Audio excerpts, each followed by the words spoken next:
સર્વે મુક્તોને જય સ્વામિનારાયણ। આ અમેરિકાના ઘર ઘરની શોભા વધારતું ઝાડવું છે।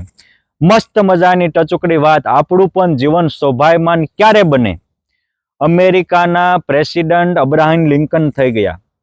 જે રીતે ભારતમાં વલ્લભભાઈ પટેલને ગાંધીજી આદરણીય છે, એ જ રીતે અહીંના રાજકીય પુરુષોમાં એનું શિરમોર નામ આજે પણ લેવાય છે। એકવાર એ નદીના કાંઠે જતા હતા અને ભૂંડ ગટરમાં પડ્યું હતું, તો એને ઉપાડીને બહાર કાઢ્યું।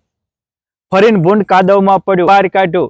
ત્રીજી વાર કાદવમાં પડ્યું ત્યારે હારે રહેલા કહે છે કે સાહેબ, આ ભૂંડને ખાંદો ખોદવો ગમે છે એટલે ત્યાં પડે છે।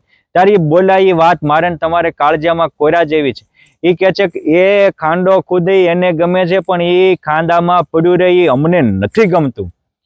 એ જ રીતે વાલા મુક્તો, આપણે આ સંસાર રૂપી કાદવમાં પડ્યા રહીએ, કામ ક્રોધ ને લોભ નરકના દ્વાર રૂપી કાદવમાં પડ્યા રહીએ, એ ભગવાન કે સંતોને નથી ગમતું। એટલે એ કોઈ પણ નિમિત્તે કહે છે કે બાપ, આ દુર્ગુણ રૂપી કાદવથી બહાર નીકળો અને સદગુણોનો શૃંગાર કરો।